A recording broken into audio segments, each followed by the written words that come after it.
Господин Кадиев, доволен ли сте от срещата и какви са изводите, които можем да си извадим? Най-напред, тук видях много приятели, които дълги години, знаете, нашата телевизия беше непрекъснато в всички срещи, които се осъществяваха, както започнах трансграничното сътрудничество. Тези приятели, при това, че те са оптимисти, аз не мога да бъда песимист.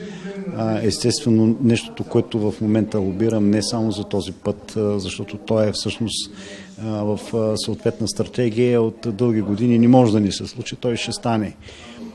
За мен е по-важно обаче да видим какво ще правим с пътя Арда-Паранеси, защото там този път ще даде възможност на този регион, особено в Смилянското корито, хората да заработят истински, да има туризъм, да има развитие и този край просто ще се съживи. Така че там където се създават съответно такива пътища, знаете, там се развива и икономиката, и туризма.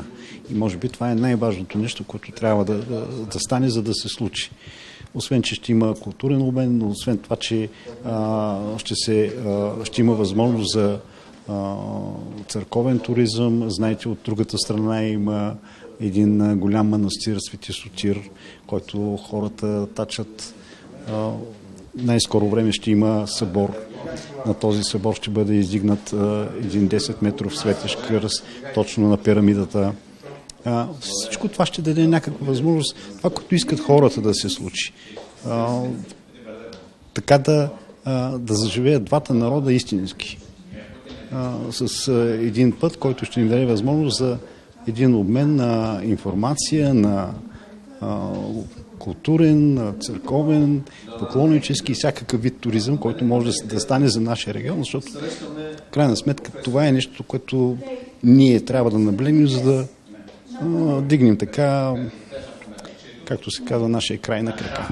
Като представител на държавната власт, вие готов ли сте да се ангажирате с пълна подкрепа за всички проекти, които ще доведат до развитие на двата региона от границата, Южна България и Северна Гърция?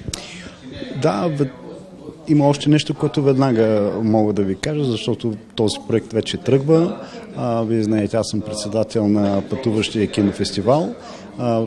Тази година пътуващия кинофестивал ще бъде Гърция, Кипър и Македония. И всъщност вече имаме партньор от страна на Гърция. Това е канал 6 или телевизия и радио 6. Те ще осъществяват един